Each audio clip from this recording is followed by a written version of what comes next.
NCAA sheets here, NMU. Yeah.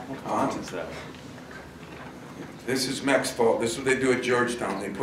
They're so secretive out there that I can't even see the name of my players, much less what they did. So, Max, you can take your East Coast stuff and stick it where the sun doesn't shine, okay? I didn't like this at all. At halftime, I gave this to Garland. Garland had Coke bottle glasses on and he couldn't read it. So it was a bad halftime, guys. But you know what? We might wonder what we got out of that. I did get a lot out of it. I thought Cassius played a lot better than he did Saturday, and the things I needed him to do. And Nick was as solid as he was Saturday. Saturday against, maybe better competition, but today Nick played within himself. Thought we got more out of McQuaid today. I think you can see where Aaron Henry's got a chance to be, I think, a freshman that can play right away because he's got the strength to do it. And, I think some other guys, I told DJ on the bench, we're not sure what we're going to do with Marcus, and he scores 100 points, and now he probably thinks he's ready for stardom, but he did do a nice job. It just, we got to make some decisions. We're going to talk to his family. It's a matter of whether he's strong enough to play against certain players. But the only concern I have is I think we need Josh Langford to get going a lot more. And I felt like early he's kind of, instead of letting the game come to him, he's trying to take the game. He's not that kind of player. But we got to get him some more shots. Some of it, was him reading it. So he was a lot better the second half than the first half. We missed some good shots. But, for Xavier and X to get people in foul trouble, they shot 24 free throws between him at Gonzaga, and then I don't know how many they got today. Max. 20. Is this, because you're a little guy, you got little numbers? So, give me the rundown here, Max. How many free throws did Nick and X hit 13 of 20. 13 of 20. So they got 20 free throws, and I thought, getting 29 free throws that we made, is that right? So we got 29 free throws. Those things are good. We understand the competition we play. What I wanted to do, Cassius had his hands full. That kid is as quick as anybody will play. He's kind of like Drummond, and he can make some shots. So I thought our ball screen defense, Nick did a great job of it, and Xavier did. Kenny was okay. If I had to evaluate it without watching the film, we got to get a little more out of Kenny. We got to get a little more out of Josh. Questions? Coach, I guess just starting off where you began, the scrimmage against Gonzaga, the choice to do that, this means so much for Northern Michigan, as you know, to give them this opportunity. How do you weigh those factors and what you want to get out of the two exhibitions? It's difficult, I know this year Villanova played, I think, North Carolina and Virginia, we got a little bit of a problem now that we're playing so many big games early. Between the Big Ten going to 20 games and having 2 of those, between the Thanksgiving tournament, where I was going to be, hopefully, in the Tournament of Champions. You always got the Big Ten ACC. If you don't schedule any other games, there's 4 or 5 big games. So you don't get to, the negative is it that Boeheim told me a long time ago, and he's right, you don't get to work those young guys in. And that is a negative. The positive is if we're going to keep doing this, it might do us good to play some big games in a scrimmage and make a day of it, But for me, it's special. I had a unique thing last night of my former players and guys that I coached, and a couple of them I played with. Came down and visited Mike and I, and came down a day early. They had a little reunion. I think they ended up with 40, 45. Some guys came over from Detroit that played with us, and had a little pizza party at my house last night. I was going to get pasties. I just didn't feel like making them. They're a little harder, as some of you women would know. But I did, it wasn't like the 250 we have when we have our reunion, but it was pretty cool, and it made me appreciate. I listened to the stories. Tell you what now, if I could have sat there 2 nights, I was a hell of a player back then. At least that's the way the minnow grew to the Moby Dick, those stories got better and better, and I enjoyed that. And it just was good to have them around. Do something for your alma mater. Remember where you came from. I just got a chance to talk to their team for a little bit, and you know, it's pretty cool. I hope that those kind of games don't end, but we're going to have to do what we have to do too as far as getting ourselves ready this early in the season. Tom, the season begins now officially for you. I can't count this game. What are you most excited about with this team that maybe you didn't know about coming in, and what are you most concerned about? Well, I'm most concerned, you know, let's go to concern first. I'm a little concerned about our bigs. I got two really good bigs, and then we're not as big. You know, if you look at Kansas on tape, they just bring in 7 foot, 6'11", 6'11", 6'9", 6'8". You know, they bring in a lot of guys, 270, 280. That concerns me a little bit. But I'm feeling a little better about our guards. I think our guards still got to be our strength, and right now our bigs have been our strength even against Gonzaga. But I know our guards will be. Just need one or two more guys. You know, is it going to be an Aaron Henry that's going to step up and play? Kyle Arns played okay tonight. You know, what we do at the backup point, Foster is going to be a really good player, but you know, when you come in at 150-some pounds, or like, you know, Gabe 190 or Marcus 194, you know, there's some adjustments. And then when you do try to gain weight, just like trying to lose weight, you got to learn how to play with new weight. So that would be my biggest concern, you know, is that we have quite enough inside right now, but I think this team's going to shoot the ball a lot better than it has, and I don't know, Mix, what did we shoot tonight? 49. Huh? 49. So that wasn't great, but we did have some weird lineups in there at the end, and getting 4 guys in double figures helps. And I do think we'll have a multiple number of guys that can make shots and score the basket.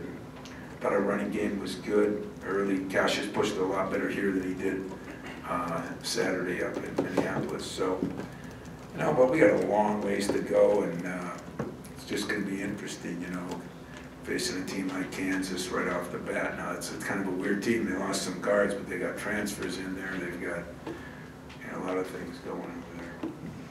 Going to ask you, you mentioned Foster, that so Matt was in there running the backup point. Is that kind of where you're envisioning him right now, as being that guy, or do you just... We wanted to try it a little bit, you know, again, this is the shame part for a Foster, for a Gabe.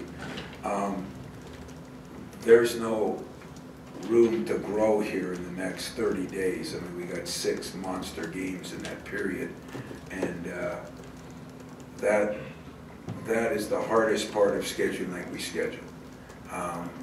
And it even got compounded now the last 2 years with this Big Ten throwing those 2 games in there. So if you look from November 6th, I think, till the 10th of December, you know, we're playing a lot of big teams, a lot of good teams, and I'm not sure it's fair that they're going to grow. So we're looking at, we're going to have to play him some at the point we did against Kansas. If you remember back his freshman year, he played awfully well.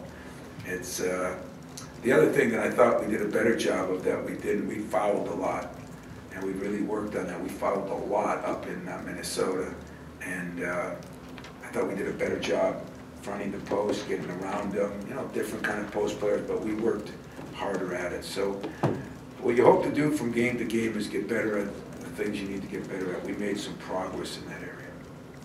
Now, I'm wondering just kind of where you are with the rotation. You look like you have about 8 guys running there early for a while. Is that kind of where you are right now? Do you see that changing a fair amount? You know, I think the 5 that started, definitely X and Arnie, that's 7, you know, and then I'm 99% sure that Aaron's going to be that next guy, that's 8, and then what we do from there could be a little up in the air right now, but it's pretty good 8 guys, and pretty experienced 8 guys, all but 1, and I think that's going to help us. I really do. It just, if I had one of those schedules where I could, you know, go 4 or 5 games and get some guys some opportunities, maybe they'll get them by default. Maybe we'll get in foul trouble. Maybe we'll have to do this or that. But right now, it's going to take a little time. But that's okay. You know, a lot of people like to have 8 veteran guys that are pretty good players. I know you said that Marcus might not play, regardless of what you said, how many points he scores tonight. But is that sort of explosion at the end kind of an example of why you like playing these sorts of games, to give a freshman a chance to have a moment? There's no question. I'd like them to be some real games, and I'm telling you now, offensively, now he did show me that dunk he had. Did he jump or did he just reach up? He did jump. Because I just saw this arm come out of nowhere, and it was kind of looked like it was coming from the ceiling. But when he was guarding a guy out of bounds, I mean, Jaron's got long arms, as you know. His are longer. I said to DJ, look at those arms. I mean, not what you'd say most of the time. Kind of a weird part of the body you're excited about. But I was excited about his arms, and they're longer than long, and he can shoot it. And he can handle the ball. He's got some quickness to him. I mean, he's got everything to be really, really good someday, except that strength. And you couldn't tell it tonight as much. On Saturday, he got moved around. Like, I think he had 3 fouls in a couple of minutes, and but he'll get better too, I mean, he's just a freshman and he's just learning how to play at this level. He didn't have to do it. So when I say I don't know what we're going to do, I don't know what we're going to do. And it's his decision in the end. I mean, if he doesn't want it, which most kids don't anymore, I'm fine with it. I just don't, I just want to give him a chance, because I've also looked at some guys, and this kid's going to be a great player someday. Is it going to take a little longer because of his body makeup? Maybe, maybe not. Maybe he'll get stronger. Some guys are skinny but strong. Right now, he's skinny and a little weak, and that'll change, though. I mean, he works. I mean, the other thing I said to you the other day is some skinny guys are soft, and he's not afraid to compete. He's not afraid to get knocked around. So he's got that in him, and that's a good quality to have. And I think it's going to really help him as we get going. But, I'm not hiding anything from you. I'm not sure. Biggest reason I'm not sure is I don't know what he wants to do. If I did what I wanted to do and could keep him for the program, something happened and get somebody in. If I look at what's best for Marcus, maybe to be able to lift all year, maybe be able to go to class and get a solid base academically, because that's an area he needs to keep improving on. It might be better for that. So I got to figure out if I want to look at what's best for us, security blanket. What's best for him, I think, could be to do those things. But if he doesn't, I'm cool with it, and I haven't even made up my decision yet on what I think's best. It's the one thing about basketball. Football's got this rule: you can play in 4 games, so you can play the last 4 games of the season and still redshirt. Basketball gets screwed again. So shows you that the football helmet heads are better than us in negotiating, if you ask me. Because I do think it's a shame that you only get these 2 exhibition games and then you gotta make a decision. That's really not in anybody's best interest. So of all the things I want to change in the world, that's not on the top of my list. But that would be one that I think would be fair for the kids. Tom, you mentioned Foster not having the leeway to play a number of games, but I do just wonder where you put him at in terms of his readiness to step on the court on a game like Tuesday. Yeah, I'm not sure. I got many guys ready for that, the way they look on paper, but it's a concern. It really is. I mean, you can have a heart as big as a lion, but sooner or later, size and strength play a factor until you figure out how to play against different size and strength, which early in the summer, he was a fish out of water. Then he figures things out. He's just a very smart kid. He is going to figure all this out.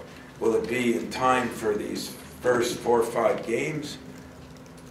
I really don't know. I mean, there were times I think he did some good things. He was better defensively tonight. He really was. And you can say, well, it's against Northern Michigan. It's against a quick guard who averaged 17 points. So the guy can shoot threes, he can shoot it.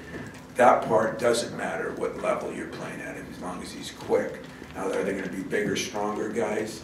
Yeah, Kansas got a couple of bigger, stronger guards. And I can't say I know what that's going to be like yet, because I haven't seen a player like that in a while. still been a little while for that, but we'll find out. Matt, last question. Talk about how expectations don't really ever change here regardless of the roster, what have you, but considering that schedule early, is it at least a little bit of a comfort level, even with the new guys, knowing that you do have those veteran guys relying who have played in these things? Yeah, it's very important, and you know, I'm going to be looking to use that. You know, I think Kansas got some very good guards. They're younger guards, you know, so it'll be a good challenge for our guys. And I mean, I'm looking forward. This tournament to me is, you know, one of the great deals I've gotten a chance to play in all my years. And when I look at some of the favorite things I get to do, and there's a lot of them, you know, the aircraft and this and that, but this tournament to look at and have that night of basketball and the venues and the crowds and the exposure and the hype, I mean, it really, having it the first game, you know, I got a feeling a couple of those freshmen, if they play, it'll be shots into the tuba section, you know, I mean, it's just the way it is. I mean, they're not coming off of, you know, superstar high school careers. But I do like every one of those freshmen. You know, Gabe can really shoot it, and he's just got to get a little bit, just a little stronger, a little better defensively. Aaron, you can see, he can get to the rack. He's a good shooter, but he can really get to the rack, and he can do it with right hand and left hand. He's good defensively. Tonight he had some lapses where he just goes back to his high school days of, you know, sometimes he had a guard a 4-man. So it's an adjustment to guard guards for him. So Kyle Arns, I think, is really going to help us. You know, he's tough in athletics. So I don't know, you know, I'm as anxious to find out as you guys are. It's kind of a different kind of team. But I think for us to be great, we have to get more out of Josh and our guards in general. Thanks, everybody. Max has only been here 6 months, so I'll dismiss the press conference, Max, okay? Thanks, everybody.